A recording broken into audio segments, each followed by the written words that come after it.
ప్రభునందు ప్రియమైనటువంటి దేవుని బిడ్డలారా, మన ప్రభువైన యేసు క్రీస్తు యొక్క మహిమగల నామములో మీ 50 మందికి నా హృదయపూర్వకమైన వందనాలు తెలియజేస్తున్నాను. సర్వ ప్రపంచంలో యేసు క్రీస్తు యొక్క జనన దినాన్ని కొనియాడుతూ ఘనంగా ప్రభుని మహిమపరుస్తూ ఉన్నారు. నిజంగానే యేసు క్రీస్తు వారు ఈ లోకంలో పుట్టాడు. యేసు క్రీస్తు వారు చరిత్ర పురుషుడు అనుటకు ఎన్నైనా ఆధారములు మీ ముందు నేను పెట్టగలను.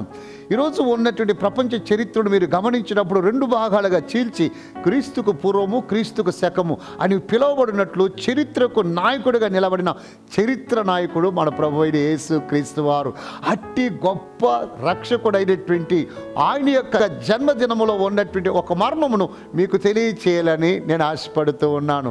లూకా శుభవార్త 10వ అధ్యాయం 33వ వాక్యమును మీరు గమనించగలిగినట్లయితే యేసు క్రీస్తు వారు ఆయన ఈ లోకానికి ఎందుకు వచ్చాడో ఆ ఉపమానం ద్వారా తెలియచేస్తున్నాడు. అందులో మీరు చూచినప్పుడు, అయితే సమరయుడొకడు ప్రయాణమైపోవచ్చు, అతడు పడి ఉన్న చోటికి వచ్చి. నా ప్రియమైనటువంటి దేవుని బిడ్డలారా, యేసుక్రీస్తు వారితో ఒకడు అడుగుతున్నాడు, నా పొరుగువాడు ఎవడు అని. అందుకు ప్రభువైన యేసుక్రీస్తు ఒక అద్భుతమైన ఉపమానం చెబుతున్నాడు. యెరూషలేముల నుంచి యెరికోకొకడు దిగిపోతూ దొంగలచే చిక్కగా వారు వాని వస్త్రములు తీసుకొని కొట్టి కొర ప్రాణంతో పడవేయగా అప్పుడు 3 వ్యక్తులు వస్తూ ఉన్నట్టు యేసుక్రీస్తు వారు తెలియచేస్తున్నాడు. ఆ మాటలు మీరు గమనించినట్లయితే, లేవీయుడు వచ్చుట తటస్థించెను, యాజకుడు వచ్చుట తటస్థించెను. తటస్థించెను అనే మాటలు మీరు చూచినప్పుడు ది కేమ్ బై ఛాన్స్ అని వ్రాయబడ్డది. కానీ సమరయుని గురించి చెబుతూ ఉన్నప్పుడు ఏమంటాడు అంటే, అయితే సమరయుడు, గుడ్ సమరిటన్, ప్రయాణమైపోవచ్చు, అతడు పడి ఉన్న చోటికి వచ్చాను.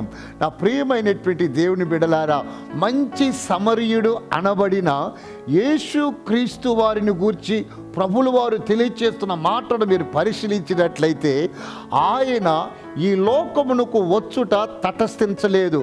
ఆయన ఇక్కడ పుట్టి రాజుగానో మంత్రిగానో ఇంకొకరుగానో మారలేదు. ఆయన ఈ లోకానికి రావడం అనేటువంటిది తటస్థించిన కార్యము కాదట, ప్రయాణమై వచ్చాను. ఈయన ప్రయాణమును మీరు గమనించినట్లయితే, నిశ్చయముగా యేసుక్రీస్తు ఈ లోకములో పుట్టుటకు అనగా ఆది యందు వాక్యముండెను, వాక్యము దేవుని యొద్దుండెను, వాక్యమే దేవుడయ్యుండెను, ఆ వాక్యము శరీరధారి కృపాసత్య సంపూర్ణంగా మన మధ్య నివసించినని వ్రాయబడిన మాట ప్రకారం వాక్యమై ఉన్న దేవుడు నరరూపమెత్తి భూలోకానికి రావటానికి ఆయన ప్రయాణం ఎప్పుడు ప్రారంభమైందో తెలుసా? ఆదికాండము 3వ అధ్యాయం 15వ వాక్యం చదువుతున్నప్పుడు ఆయన అంటాడు, నీ సంతానమునకును స్త్రీ సంతానమునకు నేను వైరము కలుగు చేసేదను.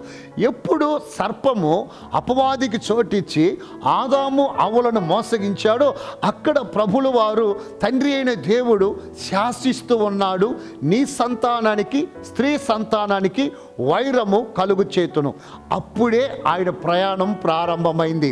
అప్పుడే ఆయన ప్రయాణానికి సంబంధించినటువంటి టికెట్ ముద్రణ చేయబడ్డది, రిజర్వ్ చేయబడ్డది. అప్పుడు ఆయన ఈ లోకానికి రావటానికి ఎలాగో రావాలి? కాలము సంపూర్ణమైనప్పుడు ఆయన స్త్రీ యందు పుట్టెను. ఎందుకంటే వాక్యంలో రాయబడ్డది, నీ సంతానానికి స్త్రీ సంతానానికి. ఆ స్త్రీ సంతానముగానే యేసు క్రీస్తు వారు ఈ లోకంలో పుట్టి ఉన్నాడు. అయితే నా ప్రియమైనటువంటి దేవుడి బిడ్డలారా, ఆ క్రమమును గూర్చి మీరు కాస్త పరిశీలించినట్లయితే, మత్తయి శుభవార్త 1వ అధ్యాయం 1వ వాక్యం చదువుతున్నప్పుడు యేసు క్రీస్తు యొక్క వంశావళిని గూర్చి ఇలాగూ వ్రాయడాన్ని మనం చూడగలము. అబ్రహాము కుమారుడకు దావీదు, దావీదు కుమారుడని యేసు క్రీస్తు యొక్క వంశావళి అని ప్రారంభిస్తూ ఉన్నాడు. ఎందుకంటే నా ప్రియతమ దేవుని బిడ్డలారా, యేసు క్రీస్తు వారు ఈ లోకానికి వచ్చినది తటస్థించినటువంటి ఒక కార్యము కాదు. నశించిపోవు దాన్ని వెదికి రక్షించుటకు మనిషి కుమారుడు ఈ లోకమునకు వచ్చాను అని లూకా శుభవార్త 19:10లో వ్రాయబడ్డట్టు ఆయన ఈ లోకానికి ప్రయాణమై వచ్చినది ఎందుకంటే నశించిపోవచ్చున్న మానవ జాతిని రక్షించడానికి విచ్చేసి అన్నాడు. ఆ రాకడ గూర్చి అనగా మొదటి రాకడ, ఆయన పుట్టుటను గూర్చి మీరు చూచినట్లయితే ఏదో ఎక్కడ ఏదో ఒక రీతిగా కాదు, ప్రవచనము చాలా చక్కగా అద్భుతమైన రీతిగా ప్రవచింపబడి ఉన్నది. ఎందుకంటే ఎవరినో ఒకరిని చూచి, ఏదో ఒక దానిని చూచి ఈయనే దేవుడని ఏ నరుడు కూడా మోసపోకున్నట్లు దేవాతి దేవుడు అద్భుతమైన సూచనలు ఇస్తున్నాడు. ఎవరి ద్వారా ఆ సంతానం రావాలి అంటే అబ్రహాము కుమారుడు దావీదు, దావీదు కుమారుడు యేసుక్రీస్తు యొక్క వంశావళి.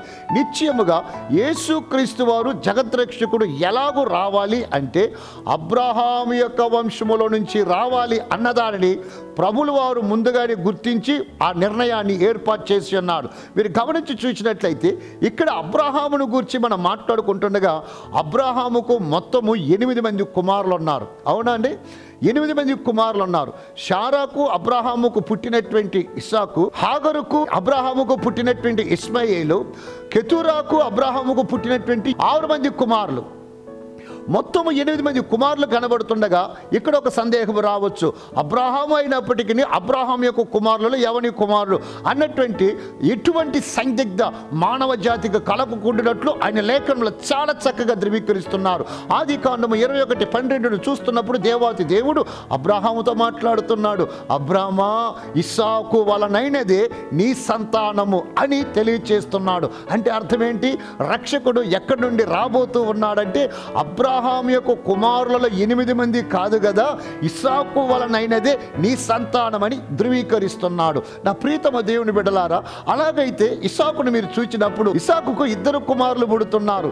2 కుమారులు ఎవరిని చూసినప్పుడు ఏశావు, యాకోబు. మరి వీరిద్దరిలో నుండి ఎవరిలో నుంచి ఆ రక్షకుడు రావాలి అని చూచి ఏశావులో నుండి రావాలనా, యాకోబులో నుండి రావాలనని మనుషులు ఎటువంటి సమస్యకు గురి కాకుండా చాలా చక్కగా తెలియచేస్తున్నాడు. సంఖ్యాకాండము 24వ అధ్యాయం 17వ వాక్యం చూస్తున్నప్పుడు నక్షత్రము యాకోబులో ఉదయించెను. నా ప్రియతమ దేవుని బిడ్డలారా, ఆయన ఇస్తున్నటువంటి ఆ యొక్క క్రమమును గమనించండి. అబ్రహాము తర్వాత ఇస్సాకు, ఇస్సాకులో నుండి ఎవరనగా యాకోబు. నా ప్రియతమ దేవుని బిడ్డలారా, ఆ యాకోబుకు 12 మంది కుమారులు ఉన్నారు. ఈ 12 మందిలో ఎవరిని కోరుకుంటున్నాడు?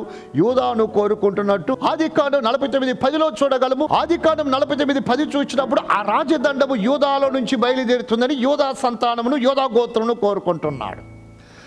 నా ప్రియమైనటువంటి దేవుని బిడ్డలారా, యేసుక్రీస్తు యొక్క రాకడ, మంచి సమరిని రాకడ ఏదో ఒక రీతిగా తటస్థించినటువంటి ఒక కార్యము కాదు. ఆయన ఈ లోకములో పుట్టుటకు, ఆయన ఈయనని గుర్తుపెట్టుటకు 333 ప్రవచనాలు పరిశుద్ధ గ్రంథములో గుర్తింపబడ్డాయి. అందులో ఆయన జన్మకు సంబంధించిన ప్రవచనాలు ఎన్నో కనబడుతున్నాయి. ఆ జన్మను కూడా సరిగ్గా ఈయన జగద్రక్షకుడని లోకము గుర్తించినట్లు అబ్రహాము యొక్క పిల్లలలో ఇస్సాకు, ఇస్సాకు యొక్క పిల్లలలో యాకోబు, యాకోబు యొక్క 12 మంది గోత్రాలలో యోధా గోత్రం అని తెలియజేస్తున్నాడు. యోధా గోత్రము చిన్న గోత్రం కాదండి. యోధా చాలా అద్భుతమైన గోత్రము. మరి ఆ యోధా గోత్రం నుంచి ఎవరిని ఎన్నుకున్నాడు అన్నటువంటి ఆలోచన మనకు పుట్టవచ్చు. అయితే అక్కడ కూడా ఎటువంటి సమస్యకు చోటు లేకుండా జగద్రక్షకుడు, లోకరక్షకుడు ఈయనే అని మనము సరి అయిన వ్యక్తిని గుర్తుపట్టినట్లు యెషయా గ్రంథము 11వ అధ్యాయం 1వ వాక్యం చూస్తున్నప్పుడు యెషయి మొద్దులో నుండి చిగురు పుట్టునని చక్కగా తెలియచేస్తూ ఉన్నాడు. నా ప్రియమైనటువంటి దేవుని బిడ్డలారా, అప్పుడు ఏంటి మనం గమనించినట్లయితే అబ్రహాము, ఇస్సాకు, యాకోబు, యూదా గోత్రములో యెషయి కుటుంబము. యెషయి కుటుంబంలో నుంచి ఎవరు అని మీరు పరిశీలించినప్పుడు ఇర్మియా 33:15 చూస్తున్నప్పుడు దావీదుకు నీతి చిగురు అని వ్రాయబడింది. అంటే ఏంటండి? ఎక్కడి నుండి రావాలి? ఆయన ప్రయాణము తయారై సరిగ్గా ఈ లోకానికి వస్తున్నప్పుడు ఆయన ఈనాటి జనములు గుర్తించినట్లు ఆయన ఒక క్రమాన్ని తెలియచేస్తున్నాడు. ఆ లోకరక్షకుడు, జగద్రక్షకుడు అబ్రహాం యొక్క వంశముల నుండి రావాలి. అబ్రహాం యొక్క పిల్లలైనటువంటి 8 మందిలో నుంచి ఇస్సాకును కోరుకుంటున్నాడు. ఇస్సాకు యొక్క 2 పిల్లల నుంచి యాకోబును కోరుకుంటున్నాడు. యాకోబు యొక్క 12 మంది పిల్లల నుంచి యూదాను కోరుకుంటున్నాడు. యూదా గోత్రం నుంచి యెషయా కుటుంబాన్ని ఎన్నుకుంటున్నాడు. యెషయా కుటుంబం నుంచి దావీదుని ఎన్నుకుంటున్నాడు. మత్తయి సువార్త 1వ అధ్యాయం 1వ వాక్యం చూసినప్పుడు అబ్రహాము కుమారుడు దావీదును, దావీదు కుమారుడైన యేసుక్రీస్తు యొక్క వంశావళి. అందుచేతనే అనేకులు యేసుక్రీస్తు వారిని వెంబడిస్తున్నప్పుడు దావీదు కుమారుడని కేకలు వేశారు. నా ప్రియమైన దేవుని బిడ్డలారా, ఆయన ఆ వంశంలో నుంచి ఈ మార్గంలో వస్త్రాన్ని మాత్రమే కాదు కానీ ఎక్కడ పుడతాడు అని కూడా చక్కగా ప్రవచించడం జరిగింది. ఎందుకంటే శ్రీలంకలో పుట్టిన వాడినో ఇంకొక దేశంలో పుట్టిన వాడినో రక్షకుడని గుర్తించలేము. ఎవరైతే ఈ సైకిల్లో వస్తూ యూదయ బెత్లెహేములో పుడతాడో అనగా మీకా గ్రంథం 5వ అధ్యాయంలో చదువుతున్నప్పుడు ఆ రక్షకుడు బెత్లెహేములో పుట్టాలని ఎఫ్రాతాలో పుట్టాలని ప్రవచింపబడినట్టు ఎవరైతే అబ్రహాములో నుండి వచ్చి, ఇసాకులో నుండి వచ్చి, యాకోబులో నుండి వచ్చి, యోధా గోత్రం నుండి వచ్చి, యెష్షయి కుటుంబంలో నుంచి వచ్చి, దావీదు గర్భంలో నుంచి వచ్చి బెత్లెహేములో పుడుతున్నాడు, ఆయనే జగద్రక్షకుడు. ఈయన ఈ కడుదూర ప్రయాణం చేసి వస్తున్నప్పుడు అంటున్నాడు, యాజకుడు వచ్చినట్టు ఆయన రాలేదు, లేవీయుడు వచ్చినట్టు ఆయన రాలేదు, వారు వచ్చుట తటస్థించును. ఈ లోకములో యేసు క్రీస్తు వారు కాకుండా ఇంకెవరెవరిని మీరు చూస్తున్నారో వారందరూ కూడా వచ్చుట తటస్థించను. నా ప్రభువైన యేసు క్రీస్తు వారి యొక్క జననం మాత్రమే ప్రయాణమై ఉద్దేశపూర్వకముగా నశించుపో వారిని రక్షించుటకు ఈ లోకానికి వచ్చిన ఏకైక జగద్రక్షకుడు. అట్టి మహాప్రభు యొక్క జనన దినాన్ని కొనియాడుతూ ఉన్నటువంటి ఈ సందర్భంలో నా ప్రియమైన దేవుని బిడ్డలారా, మరో మాట మీకు తెలియచేస్తున్నాను. ఆయన ఎంతగా చక్కగా బయలుపరిచి ఈయనే రక్షకుడని కనుపరిచి సకల సౌభాగ్యాలు త్యజించుకొని ఈ భూలోకంలో పుట్టినది ఎందుకో తెలుసా? నశించిపోతున్న వారిని రక్షించుటకు. ఈరోజు సంబరాలు చేసుకుంటూ సత్యాన్ని వదిలిపెట్టి సంబరాలు మాత్రం చూసుకున్నట్లయితే ఆయన వచ్చినందుకు దుఃఖపడతాడు. సువి యేసు ప్రభులు వారు ఎందుకు వచ్చారు అని పేతురు గారు మాట్లాడుతూ అంటారు, ఆయన మీలో ప్రతి వాణిని వాణి దుష్టత్వం నుండి మళ్లించుట వలన ఆశీర్వదించుటకు ఆయన మీ వద్దకు వచ్చాను. కాబట్టి సంబరాలతో ఉండి సత్యం నుంచి తొలగిపోకున్నట్లు ఎందుకు ఆయన ప్రయాణమై ఈ లోకానికి వచ్చాడని గుర్తించినటువంటి మీరు ఏ దుష్టత్వానికి చోటు లేకుండా ఆయన గుండెల నిండా నింపుకున్నారంటే నిశ్చయముగా ఆయన మిమ్మలను నిండారులుగా ఆశీర్వదిస్తాడు. ప్రభు కృపా సమాధానాలు మీకు తోడై ఉండడుగాక. ప్రార్థన. మహాపరిశుద్ధుడు వగు తండ్రి, మీ జననం ఎంత అద్భుతము తండ్రి. అది ఎటకేలకు ఆషామాషిగా ఏదో కథనములలో ఉన్నది కాదు, కానీ మీ రాకకు ముందు కానీ రక్షకుని మానవుడు ఎలా గుర్తించాలన్న దానికి సరైనటువంటి ఆనవాలు సూచనలు మాకు ఇచ్చి నడిపించారు.